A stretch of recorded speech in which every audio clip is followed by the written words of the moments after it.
This episode of the Creep Street Podcast is brought to you by Martini Coffee Roasters. You know, people always look at me weird when I say I start off every morning with a big old martini. But then I set them straight, and I tell them I'm talking about Martini Coffee Roasters coffee. A delicious coffee made by the Martini family. They roast their coffee using a traditional method of sight and sound to roast those little babies to perfection. And they also sell green coffee beans for those home roasters out there. And right now, fans of the Creep Street Podcast can get 20% off their entire order by using the code CREEPSTREET at martinicoffee.com. Once again, for 20% off your order, use the code CREEPSTREET at martinicoffee.com. Martini Coffee Roasters, the perfect coffee to keep you creeps caffeinated. You've taken a wrong turn down Creep Street.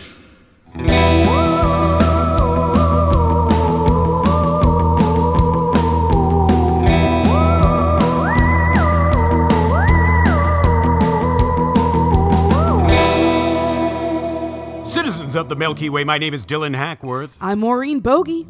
And you have arrived in a one-horse open sleigh. On Creep Street. That's right. Let's together, we're gonna shimmy down the chimney of terror together, folks. Yes. Now, real quick up top, of course, follow us on Facebook and Instagram at Creep Street Podcast, Twitter or X at Creep Street Pod. We're also on TikTok. And on our Facebook, we have a little forum where daily we like to interact with our listeners. It's called Citizens of the Milky Way, a Creep Street fan page. Anyone is welcome to join that. You just click the Let Me In button. One of us will let you in. Also, our Discord. Yes, please get in there. We'll post up, maybe when we post this episode, I'll put a link in the description to our Discord. It is now open to the public. Please. And of course, if you want a little bit more, and this is the season of giving, my God. I mean, it's a good gift. You head on over to patreon.com/creepstreetpodcast. Now, Maureen. Yeah, speaking of the Tron. Yes. Speaking of Patreon. Now, as you know, today's episode was supposed to be Yule. Yes. The ancient Sabbath, the ancient winter Sabbath, Yule. Yeah. Well, you know, it's a hearty subject, and we need a few more days to prepare, so it will be coming out at the beginning of next week, but good golly, god dang, of course, like I said, this is the season of giving. We're not going to leave your stockings unstuffed. Never. We're if there's one thing we are, it's stuffers. That's right. We love to stuff things. Mm-hmm. Now, what we did was we went and we dug around the old Patreon, and we pulled out an episode that was released on our Patreon last year on December 23rd, and it is the history and lore of Santa Claus. Yeah, we pulled it out of our sack. That's and right. I mean that in not a ball sack way. I mean it in a sack as in something you hold a lot of toys in. Yeah. And this is a fun one. I'm excited for you all to learn a little bit more about Santa Claus, what he's all about, his history, his future. Yes. You know, this was a fun one to do, so I'm glad that more people are going to be able to enjoy it and take a listen. Yes, and as we know, like I said, this episode is a year old, so it was fun going back and kind of re-listening to it. And just so you know, because this is a Patreon episode, we're a little more loose. We're getting loose, we're getting goose. I mean, it's the goose is on the loose. When we make an episode for Patreon, we like to be a little more loose. We like to go on tangents a little more, go on rants. That's something you like. Yeah. Come and join us at the Patreon. Please, that's another thing. We just want more people to know what kind of extra bonus content you can get over there. Well, Maureen, should we gather up the elves and just get this one started? Absolutely. Folks, please enjoy the history and lore of Santa Claus.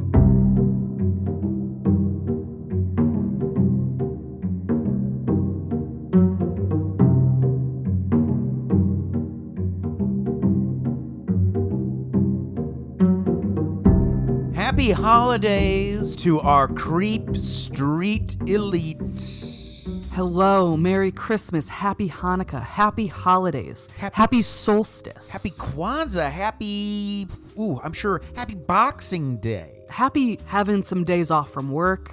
Absolutely. All of it, you know. We're here for you. We're excited, you know. We got right here in Chicago, we have a big-ass storm about to blow through. Big time storm. About to dump a lot of snow on us. Yes, stuff is already getting canceled. Like, there's a few other comedy theaters that, I know there's one that Dylan and I don't really work at a ton, but it's kind of like we're tangentially related to, called the Annoyance Theater. Oh, that's already closed for tomorrow. I didn't even know about that. Mm-hmm. Interesting. Some Second City shows that are out in further out suburbs are already canceled their shows for tomorrow and Friday. Goodness gracious. I mean, it's cuckoo. It is cuckoo-cuckoo. It's the perfect time of year, I guess, if you gotta have it. Yeah. This is the time of year. Except for the traveling part. That sucks, because we're supposed to drive to see my family. It's going to be a little crazy. It's going to be a little dicey. We're going to see what we can do. But there's someone who doesn't mind traveling in the snow. Really? Yeah. And let me tell you something. He does it in a convertible. Excuse me? Yeah, a one-horse open sleigh. Okay, come on. Or is it 8/9 reindeer? It's a one-horse open sleigh, but that is pulled by... Oh, I see. I understand. Yeah, and that's the other thing we'll get into, I'm sure, but, like, Rudolph is a ninth... Was he created just for that special, that Christmas special? I don't know if it was that Christmas special or the song. I think there was a song called Rudolph that came out first. Okay, very cool. Yeah. Okay, well... We'll touch on a little bit of that. Maureen, I think we've already given it away, but what are we talking about in this all-tiers bonus episode? Well, we wanted to give you something a little fun, a little lighthearted, a little just kind of interesting and fun, Oh, that's what we're all about. Yeah. So today we are talking about Santa Claus. That's right. Something we didn't want to do for the main show, but like... Right, because it's not really our niche. It's different, but I think it still kind of works. It's like folklore and, friggin', just shit like, you get it. And we wanted to approach it in a way that even if you don't celebrate Christmas, it's more just like learning the folklore. Yeah, I think it's just interesting how something as huge as Santa Claus can come to be. It's probably the most well-known figure in the world, other than like Mickey Mouse. You know what? And I guess recently I heard that Mario has surpassed Mickey as a well-known, just global. Really? That's crazy. And then the most well-known symbols in the world, I think obviously the cross, but then like Superman's symbol is it's in the top like 3 of just most recognized symbols in the world. That's so interesting. That's crazy. Yeah. So I think it's just cool to see how something like this can happen. Hell yeah. And it wasn't just, corporate greed like a lot of people think it is. A lot of people think Coca-Cola invented Santa Claus. Not true. Not the case. So the origins of Santa Claus go way back, obviously. I think not obviously, I shouldn't say obviously. Maybe you don't know that. You're right. Today we're going to be touching on just kind of the origins of how we celebrate Christmas, just in general, and some side kind of quests along the way. Ooh, cozy up. Get a blanket. Yeah. Get you that cocoa. Get that cocoa. Get you a hot cider. Get you a hot toddy. Yeah, get you something nice. Make yourself a drink. Hey, maybe it's a joint. Maybe it's a bourbon on the rocks. I don't. Maybe it's all right. Maybe it's a slice. Maybe it's a slice of cake. Maybe it's some cheese and crackers. Hey. Maybe it's quality time with your son while listening to the podcast. Maybe it's words of affirmation with your wife while listening to the podcast. Maybe it's acts of service by introducing them to the podcast. Yeah. Maybe it's physical touch by banging hard while listening to the podcast. Yeah. With us just tippity-tapping on those eardrums. Mm-hmm. Man, I bet we'd make good. I bet we'd be good background for fucking. For intercourse? I think so. I think. Yeah, probably. I think there's just something in the way we do it. Yeah. It's hot. Yeah. It's hot. It'll get you going. Maybe it's because the hosts get it on. And so, therefore, it can't help but be a sexy. Right. It just oozes out. It's a sexy repartee. Yeah, I wouldn't be surprised if there are babies being made right now or have been made. Please. Because, and to us. I mean, listen, let's not be coy here. Oh, yeah, okay. I mean, we could sing a crocodile to sleep. Yeah. I mean, despite our stuff being spooky, and we kind of getting loud at times. Right. I think we got it. I think, god damn, man, we were made to make babies with. Yeah. Some people have said that they listen to us when they fall asleep. Now that's what I mean. I do get that. I think that's why I was kind of going down that. Yeah. Because it just puts you at ease. I think. Right. Even though it's spooky shit, and we're not like talking. We're not. We have, like we said, we get loud, we get quiet. Like I think it's just a good. It's like a good like radio drama. Right. Mm-hmm. You know what I mean? I think I've just heard that we've got kind of nice voices for it. To toot my own horn. Well, I mean, acting school voice was part of the. That's part of it. Literally, a whole semesters of like learning how to talk And breathing. It's a lot. It's mostly breathing. That's kind of mostly what I did for college. Yes, you're absolutely right. It was breathing exercises. Yeah. I remember. And I'm still not good at them. I'm gonna be honest. I really struggle. Well, I mean. I think my voice today still comes a little bit. I think things I learned and have actually kind of I just remember looking back on it now. It's like, man, we spent a lot of money for that. I know. You know what Christ. I mean? Or just someone teaches how to, a YouTube tutorial would have been fine. But I mean, it's not the same. I understand. Like having an instructor with you is so invaluable. Is that the right word? I think so. And I missed something. Can you say it again? Fucking Alexa. Alexa is now someone's list. Okay, here's the thing. Bezos gets to listen to this podcast early. Mm-hmm. Live. He gets to hear the stuff we're going to cut out. And we cut out a lot. We actually do. And I know that we actually do cut out a lot of our episodes. Not content. Like literally we cut it a lot. Yeah. We cut it a lot because we want to keep a narrative. Yeah. We'll go on rants and sometimes we'll edit longer rants into shorter rants to where they still make sense. Right. And it kind of, because I think that's what's most important is keeping the flow of the episode, which is the opposite of what we've been doing here about Santa Claus. This has been the longest, most bizarre thing we've ever done. And we never do this. It's a bonus. But it's a bonus episode. I hope this is okay that we did this. We wanted to do it for all tiers. It's the holidays. I kind of like. It's kind of like getting a Christmas card. It's going to be an audio Christmas card to our patrons. Tell us if you like this, if we should do more just kind of conversations, if this is something you're interested in, or if you're like, guys, shut the fuck up and talk about St. Nicholas. Yeah. Let us know that too, and we won't do this again. Yeah. You know what? I'm interested in editing this tomorrow because my impulse will be to cut all of this. No, I think you should keep it. Like, edit out the, bullshit, but by bullshit, I mean like long pauses, but the rest keep. You know what I could start doing? Because there's a lot of this that we cut. We kind of do this a lot sometimes when we're recording the mainline episodes. Yeah. I could still edit them as I do, but then take chunks I removed and put them in a compilation and I put it on the Patreon. Oh, that's fun. Yeah. Like stuff just us going or like silence I wouldn't add. Right. Shit like that. Well, if there's just things we're editing, or just like grammatical mistakes or something. But like actual like stuff that I was like, it was just ranty or something. We should do that. Yeah. Maybe so. Maybe it is. Let us know. Seriously, let us know if you like loose goose. Maybe our episodes on the Patreon will be more loose goose. I mean, if they need to be loose, then let the goose loose. That we're going to. This is a first for us. We always, when we made Creep Street, didn't want it to be a chatty, like where it goes for like 3 fucking hours because they won't talk about the goddamn subject. Right. Like I wanted to somehow keep like fun and you know what I mean? Like that was our vision. And so we're trying this. It feels, everything about this feels, even though we do it all the time, all I'm thinking in my head right now is like, boy, I'm going to be losing a lot. Yeah. But I'm going to do it. We're going to just for real, let us know what you think. But for real, let's get on with Miss Old Saint Nick. No, I'm just kidding.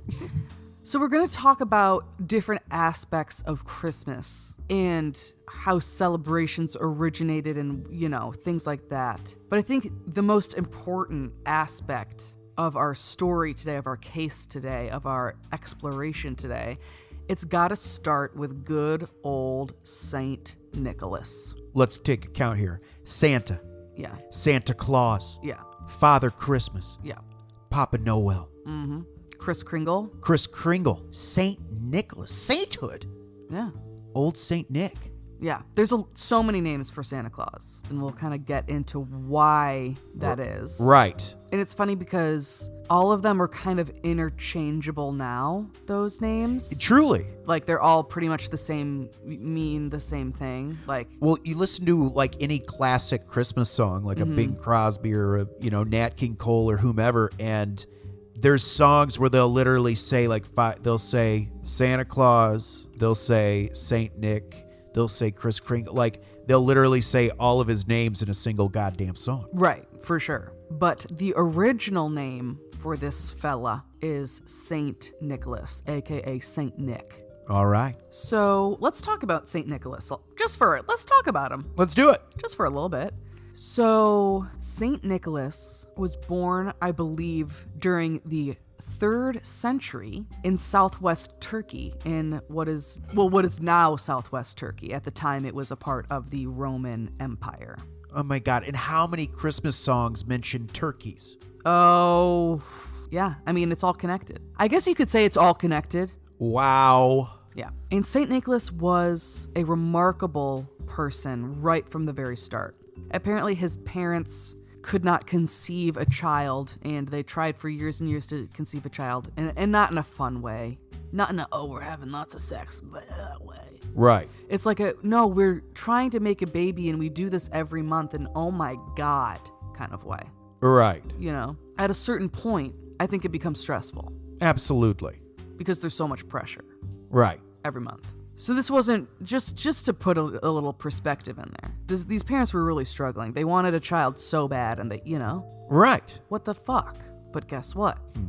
Due to, I don't know what, prayer probably, they did conceive a child My God. together. And that child was Saint Nicholas. Goodness. And he was a remarkable child from the very beginning. That I just said before his even beginning, but now since the beginning of his, being alive. Right. Not just the conception. He apparently would abstain from his mother's breast until sundown on Wednesdays and Fridays, which were early Christian fast days. Wow. Yes. So even as as an infant, he just Yeah. instinctively knew. Mm-hmm. No I have titty. to fast. Yeah, no titty. No titty. I'm fasting. Right. How pious. Quite pious. Good for Nicholas. Mom, no thank you. Put it away. I know your breasts are engorged and you're screaming inside, but no, Put them away. Put them away. Just get them out of here. Get them out of here. Hit the showers, boobs. Oh, boobs. Boobs is such a weird word. I know, it's weird. I kind of don't like it. I kind of don't either. Anyway. Tits is funny. Well, tits is funnier. Tits is funnier. I mean, boobs is kind of funny, but just saying the word boob, I just don't like it. I don't know. It feels very like teenager. Yeah. And you're like middle school, like boobs is what you would call them. Yeah. Now I think it is kind of funny. Anyway. So he would abstain from the boob, the titty, the mammary glands, Okay. the knockers, This is turning into a Theo Von podcast. the jugs. It kind of is. The Mariolas. Yeah. But unfortunately, St. Nicholas's parents died from an epidemic when he was very young. Oh, goodness. And he was sent to live with his uncle, who was a bishop. And his uncle, the bishop, had a vision that St. Nicholas would bring joy to many people. Okay. Now, St. Nick also, as a young boy, became the Bishop of Myra because he was so pious and incredible, really. Wow. He was known for being incredibly charitable and that he had a special place in his heart for children, and he would do all that he could to help. He came from a wealthy family, and he gave away all of his money just to people on the, just to children and people on the street, and Right. gave it all away. So many people were receiving gifts that they were like, how is this even possible that one person could do all of this at once? Right. Like, he was, making him more than just a devout Christian man and changing him more into someone who had gifts or powers. Wow. So they were amazed at how quickly he did this? That there was just, as so many people were getting gifts and money, they couldn't Wow. believe that just one person was they were just like amazed by it. And there were a couple stories of miracles he performed. There's one story of just not a miracle, it's just evidence of him being a very nice person. And then another one is a miracle. There's a story where there was a man with 3 daughters and he couldn't afford to pay the dowries for his daughters. Okay. Apparently the oldest one was older than marrying age anyway. And I think the younger one, like the middle child, was approaching, like was in her marrying age, at least maybe the youngest one as well. And apparently the older sister offered to sell herself into slavery so that her dad could perform or could pay dowries for his daughters. I've also read where it said that he was going to have to put all of his daughters into slavery because he couldn't afford to keep them. Wow. And because he couldn't afford a dowry. Isn't that so fucked up and sad? Like, can you imagine just being alive at some times in history? Yeah. Like, where that was just reality. It's like, fuck this. Getting sold into slavery? Disgusting. Sad. Just horrifying. But St. Nicholas heard about this trouble that this family was going through. And apparently he threw bags of coins down their chimney and he would land in their stockings that were hanging up to dry. Does that sound familiar? Well, Jenna? there we go. Okay. Yeah. So he got enough money for all 3 daughters, and he did it anonymously at first. He tried to do it anonymously the whole time, but he got found out. And everyone was like, this guy rules. Hell yeah. We fucking love Nicholas. There is a miracle he performed, I would consider it a miracle, where 3 boys were killed, butchered, and pickled during a famine because a butcher was going to sell them as pork to people. Oh my God. And I don't know how this happened. That's a lot. Like, how do you resurrect that? I don't understand I don't know. If they're goddamn pickled, where's their blood? I don't understand, Wow. But St. Nicholas resurrected these 3 boys. There was also accounts of him coming to save sailors when they were in an intense storm and with the possibility of capsizing and all of that. Okay. And he had a special place in his heart for children. That's right. And really helped out children and gave money to children and did what he could to help kids. And so he became the patron saint of children and sailors. And a lot of other things. Wow, okay. But those are kind of the 2 big guys. And it's interesting, too, because after he gave away all of his money, all of his inheritance, he dedicated his whole life to becoming a monk. And he also sailed a lot. I don't really know how that works if you're a monk and you're sailing. I don't know. Whatever. Right. But maybe he's evangelizing or something. Yeah, or maybe this was before he became a monk. Or maybe monks sail. I just don't know, He dreamed about going all over the world, was very interested in traveling and going everywhere, which is interesting because Santa Claus now travels all over the dang world. All over the world. Now, St. Nicholas was canonized in the 9th century, I believe, even though I heard that there was a church named after him only like 200 years after he died. It's kind of interesting because there's no record of St. Nicholas during his lifetime, really, except there's like, I think it was maybe the Council of Nicaea or something where his name was there. Oh, okay. But other than that, he's not really mentioned until later. Like 200 years later, people started writing about him. And that doesn't mean that he never existed at all. It just means that there wasn't good record keeping and stuff back then. And things were written on papyrus and stuff that doesn't keep well. It was a very turbulent time in the Roman Empire as well. So it makes sense that there wasn't a lot of information about him when he was alive, written from when he was alive. But we do have some information from him. But it's just hard to know exactly really what was going on. But he quickly became one of Europe's most popular saints. Wow. People just really liked St. Nicholas. I mean, what's not to like about him? He's gave away all of his money to people that needed it and gave gifts to children and did what he could to make people happy. I mean, what a guy. What a guy indeed. And I think he probably just had that X factor, People were just like, this guy rules. Absolutely. He was the Fonz. He was the Fonz. He had a leather jacket. I mean, come on. But he became very popular all over Europe for sure, but especially, for whatever reason, he just really caught on in Holland. Wow. Yeah.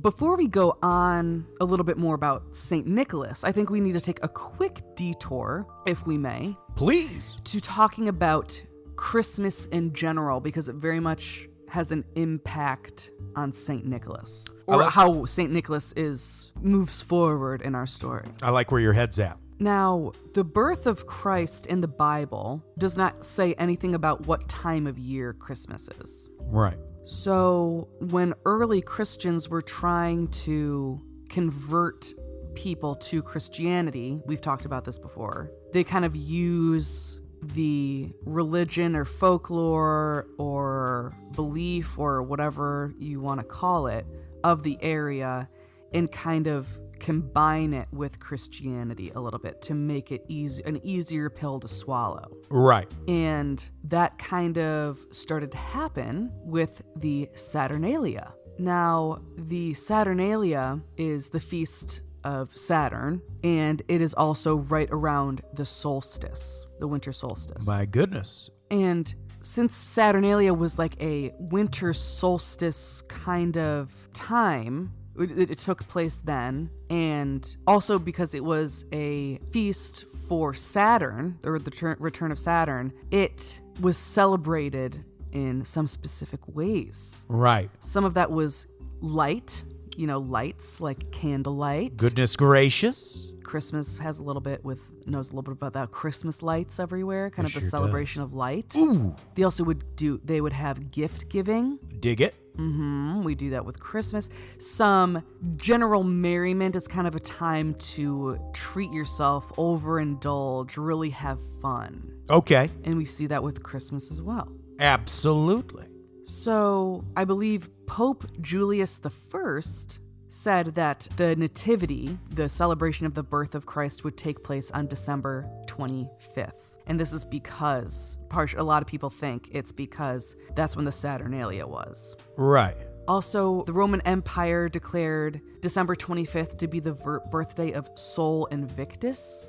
I don't really know what that means. Interesting. Okay. But it matters. And so that may be another reason why Christmas was decided to be on December 25th, and why some aspects of Christmas are celebrated the way that they are.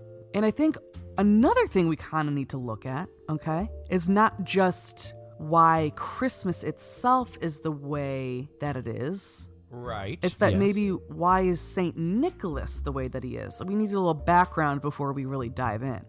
Truly. I think. Absolutely. There is belief that Odin played a great part in how we see St. Nicholas.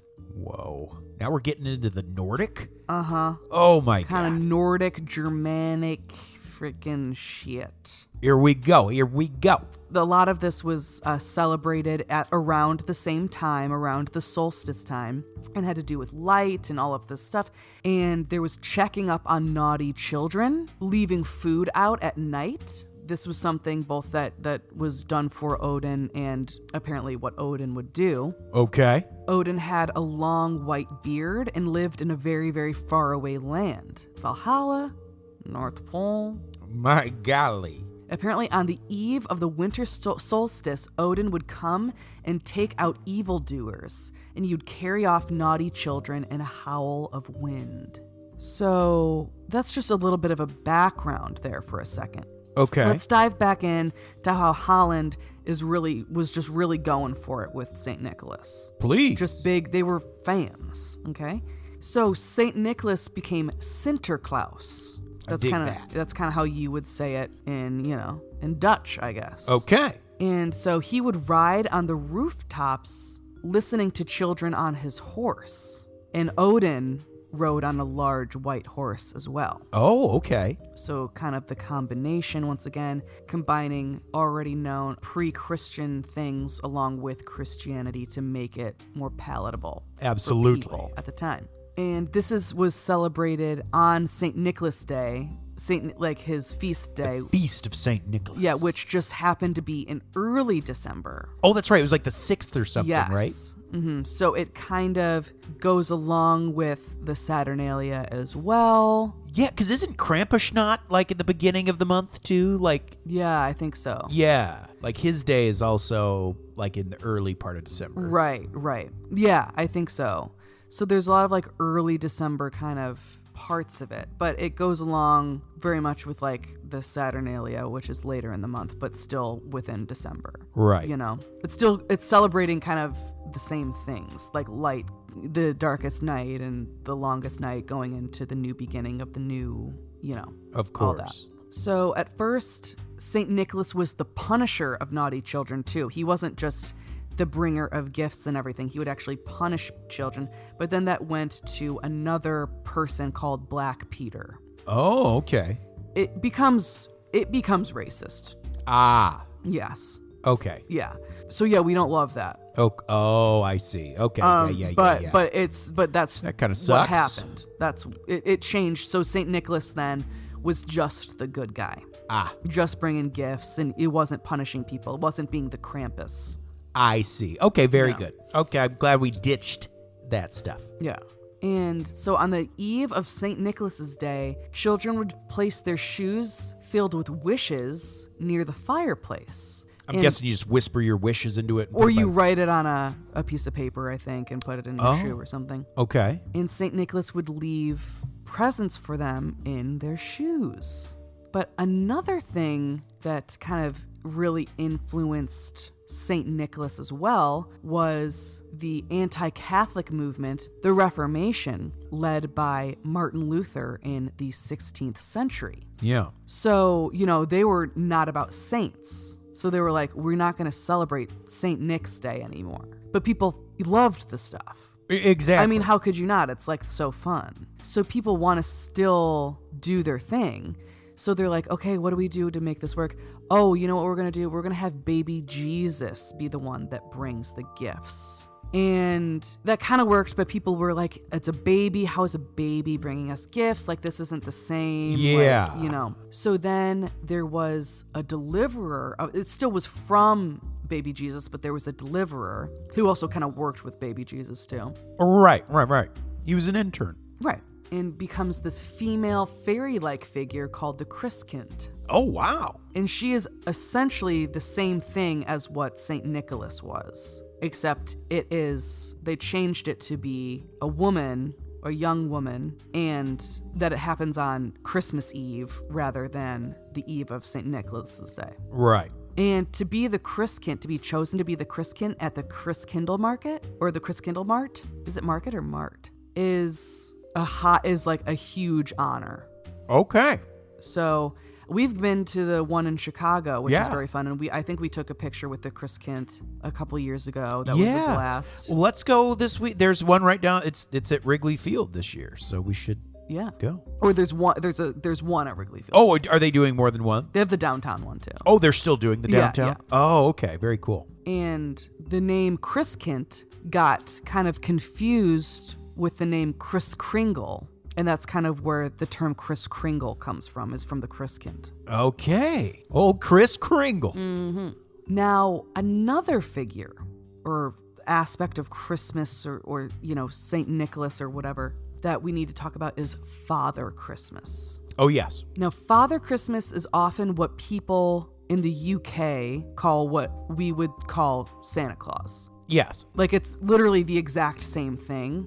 It's just another name for it. Exactly. It's not like, oh, there's Father Christmas and then there's Santa Claus. It's like they're the same thing. We just call out two different things. Yes. Which is great. We love that. But Father Christmas actually has a history behind Father Christmas that doesn't even really necessarily have anything to do with St. Nicholas. So Father Christmas kind of came from this pre-Christian idea too, like an Odin, or literally Odin, Okay. kind of coming from that. But he also so that was kind of the pre-Christian notion. But there wasn't just the pre-Christian notion of it. There was also, when the Puritans took control of the UK or of England, they were like, no more Idolatry. Christmas. Right. Yeah. Because We're not yeah. doing Christmas. There's nothing in Christmas that talks about Christmas in the Bible. Like, we're not doing Right. this. And people were like, what the fuck? We loved Christmas. It was so fun because it was like the Saturnalia where you just go wild and you drink and you eat and you give gifts and it's light and it's fun. Yeah. So they're like, what the fuck? They're like, we still want that. And that the embodiment of Christmas became Father Christmas. Ah. He wore a crown of holly. Yeah. With a long green robe. Yeah. And he was like the embodiment of joy and merriment and togetherness and drinking and all of this stuff. Right. But he actually didn't have anything to do with like giving gifts or being, a friend to children. He's just looking for a good time. Yeah, so there was really nothing about that. He was there to party. Right. Come on. And isn't that the second ghost that comes to Ebenezer Scrooge? Yeah. Mm-hmm. It's Father Christmas. And that's kind of around when things kind of started to change again. Not right then because the Puritans weren't in control forever, but like in the 1800s and the Victorian era, there was like a different kind of belief or want in Christmas. Right. Where like it had kind of come back to being like more rowdy and everything like that. But then in Victorian era, they wanted to make it more like kid friendly and family friendly and like more pure again. Right. And so Father Christmas kind of took on elements of Saint Nicholas with the giving gifts and things like that, when it originally didn't really have anything to do with that. Not that it was a bad guy at all. He was a good figure. Right. But like they kind of made him more family friendly. Yeah, absolutely. Started taking on attributes of Saint Nicholas. Okay. So there were a lot of different kind of celebrations or different figures that people were already kind of following. There's Sinterklaas, there is the Christkind, and so at this point I would say there's probably Sinterklaas, the Christkind, Father Christmas. And of course there was the name Kris Kringle was around as well, but it was kind of like in reference to the Christkind. Right. And there were other similar interesting figures that I want to talk about in a little bit that may have influenced Santa Claus as we know him today as well. But we'll get to that in a little bit. I can't wait to hear it. So New York, we're coming stateside, baby. We were in Europe for a while, / Turkey, and now we're coming here, back home. New York was originally New Amsterdam.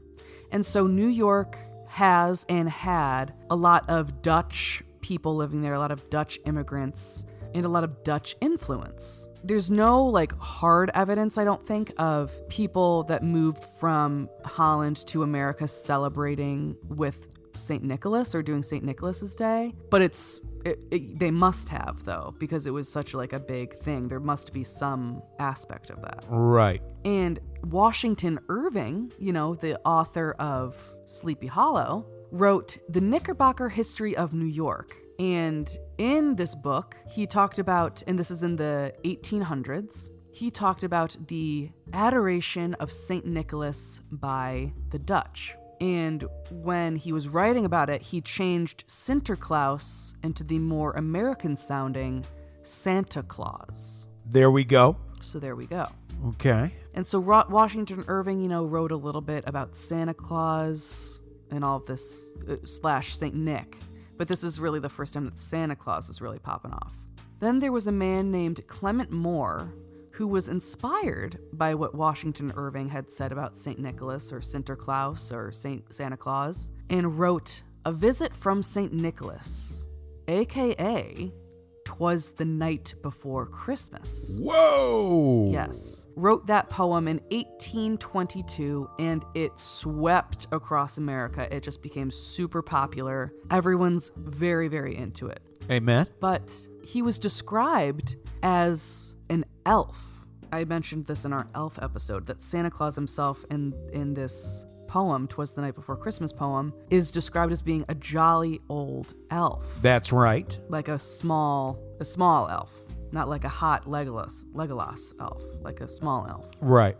Which is just interesting to note because you will see when that changes. But it was like by about 1840, everyone knew in America who Santa Claus was, or who Saint Nick was, at least, you know. Oh, yeah. And because of this poem and being this jolly elf just bringing toys to good children, there's no mention of any punishment or coal or anything like that. It's just a good old jolly elf. All right. There was illustrations of Santa Claus that was done by T.C. Boyd in 1848. And in those illustrations, Santa is so small that he has to get on a chair to fill the stockings. However, an artist named Thomas Nast created the Santa that we come to know and understand. Oh, yes. In 1863, he was drawing for Harper's Weekly, a magazine, and it had Santa in a stars jacket and stripes pants for his suit in support of the Union Army during the Civil War. He drew another famous drawing of Santa Claus called Merry Old Santa Claus, and instead of a sack of toys, he had an army backpack on. And it started out Santa wearing a brown suit, but it kind of slowly over time came red because McLaughlin children's books weren't careful with their colors, and the brown would appear to be red. Oh. And slowly they just kind of went with it. And he Thomas Nast kind of modeled Santa after himself, being kind of stocky, having a handlebar mustache and beard. And he even included his own children and his own home in some of his illustrations. And Thomas Nast was the one that introduced the naughty or nice list. Uh-oh, there it is. Yes. Wow. And in another issue of Harper's Weekly, it was said that Santa lived in the North Pole, and everyone just went along with that. That just sounded right to everyone. Okay. A lot of people were super fascinated by what they were hearing about the North Pole for the first time, because there were these expeditions to the North Pole, and so it just felt more like mystical and mythical and just very exciting, exotic place. Right. Thomas Nast also introduced the idea of people using the U.S. Postal Service to get in touch with Santa Claus. Okay. And Thomas Nast also was the one that changed Santa from being a little elf to a fully grown man. Here is another figure that may have influenced Nast's portrayal of Santa Claus. In Sweden, they have the Yule Tomte, which is known by other names in Denmark, Iceland, and others, but they are happy little creatures that chase away naughty trolls, help out the farm and the house, and eventually would deliver Christmas presents. Wow. Okay. So kind of goes along with this idea of the jolly old elf. It's like makes sense that maybe Clement Moore was inspired by the Tomte as well. Absolutely. We don't know for sure, but it's definitely possible. In other countries, there's like in Scandinavia, there's a Christmas goat that delivers presents. In Italy, there's a friendly witch that delivers presents. In Spain, they have the three wise men deliver presents on the Epiphany rather than Santa Claus. So I think a lot of this came together still to influence Santa Claus. Wow, okay. But it seems like the big guys are Sinterklaas, Father Christmas, and Odin, probably. Okay. That really kind of come together to make Santa Claus. And it was interesting because Mrs. Claus comes into the picture in 1889. There's never really been any firm, widely accepted idea of children. There have been some movies where they talk about children of Santa Claus, but it's not really like canon. Yeah. And in 1939, Rudolph the Red-Nosed Reindeer was added to the fam. Here we go. Mm-hmm. This answers my question. There we go. 1939, huh? Yeah. Must have been when the song was written or something? Yeah. Okay, yeah. Very interesting. So Santa Claus at this point is a well-known figure in America and is starting to pick up speed in other countries as well outside of America, other than specifically St. Nicholas. Right. Kind of as a different... still St. Nicholas, but you know what I mean, but it's still different. Like in Holland, they literally have someone dressed up as a bishop on St. Nicholas's Day. Right. I'm talking about like Santa Claus, being celebrated on Christmas Eve. Very popular in America and popular elsewhere, but what really kind of shot it to the stratosphere one of the things that did, was Coca-Cola. Coca-Cola. It wasn't selling well in the winter months in the 30s. So they went to an illustrator named, I wrote down Sunbloom. I'm going to be honest, I don't know his name. Okay. But Sunbloom might be the last name. And so this illustrator looked at the art from Thomas Nast and other illustrators of Santa Claus and created this outgoing, beloved, jolly, warm character. And he was full-sized or larger than life. And the red was just a coincidence. Wow. And that is one of the things that really shot it to well-known acclaim. Not acclaim, but like just people knowing exactly what Santa Claus looks like with the long white beard and the rosy cheeks and the hat and the, you know what I mean? Like Coca-Cola didn't invent Santa Claus at all, but they did help spread the word and kind of really cement it in people's minds who Santa Claus really is. Amen. Maureen, thank you for all of that Santa Claus research. Of course, I had so much fun doing it. I was fascinated by this topic. You truly did. Yeah. I love watching you when you're researching something you like really love. It's so beautiful. That's nice. All right, citizens, have a wonderful holiday season. Our best to you and yours. We love you. We thank you so much for your support. Yes. And Big time. We can't wait to make 2023 the biggest year yet for Creep Street. Woohoo. Citizens of the Milky Way, my name is Dylan Hackworth. I'm Maureen Bogey. A good night and goodbye.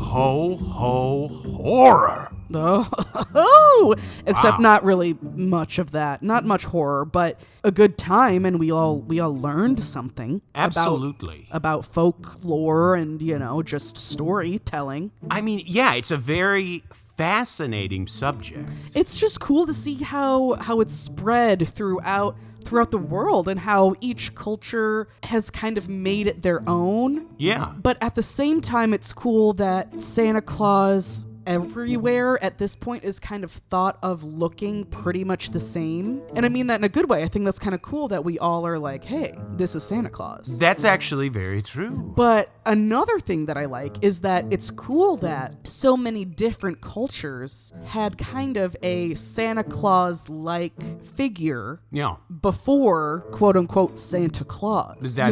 Yes, absolutely right. It's just cool that there is this, kind of Father Winter type figure up in the northern hemisphere here that you can find all over the place, and I just think that's cool. Well, I'll tell you what, Maureen. What? I got a list of names I wouldn't mind climbing down my chimney. Gross, but okay. Folks, give it on up for our top-tier Patreon subscribers. Of course, the Dream James Watkins, the finished face V.L. Lundqvist, the Madman Marcus Hall, the vivacious Vicky McHugh, the tenacious Teresa Hackworth, the Heartbreak Kid, Chris Hackworth, the oh-so-suave Sean Richardson, the British Bone Breaker, Bex Martin, the notorious Nicholas Barker, the terrifying Taylor Lashmet, the Count of Cool, Cameron Corliss, the Archduke of Attitude, Adam Archer, the sinister Sam Kiker, the Nightmare of New Zealand, Noeline Vivilli, the loathsome Johnny Love, the carnivorous Kevin Bogey, the killer stud, Carl Staub, the Firestarter, Heather Carter, the Conqueror, Christopher Damian Damaris, the awfully awesome Annie, the murderous Maggie Leach, the serve sexy Sam Hackworth, the evil Elizabeth Riley, Lauren Hellfire Hernandez Lopez, the maniacal Laura Maynard, the vicious Karen Van Buren, the arch nemesis Aaron Bird, the sadistic Sergio Castillo, the rapscallion Ryan Crum, the beast Benjamin Huang, the devilish Chris Doucette, the psycho Sam, the electric Emily Zhang, the renegade Corey Ramos, the crazed Carlos, the antagonist Andrew Park, the monstrous Michaela Schur, the witchy wonder J.P. Weimer, the freaky Ben Forsyth, the barbaric Andrew Barry, the mysterious Marcella, and the hellacious Gail Hoffman. Wow, thank you so much to our top tier, we love you. You're at the top of our Christmas tree. Woo! But honestly, to be totally frank, we are so grateful and love everyone. Yes. That's every member of our Patreon, and also every listener who is not a member of our Patreon.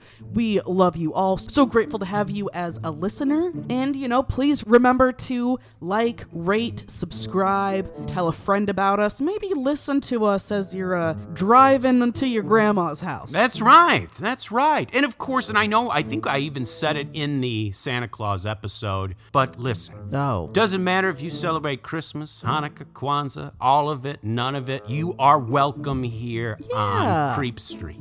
It's all welcome, folks. Mm-hmm. And do not forget, we need listener stories. We are going to be recording that very soon. We need them. Get them in. Please do. Citizens of the Milky Way, my name is Dylan Hackworth. I'm Maureen Bogey. Good night and goodbye.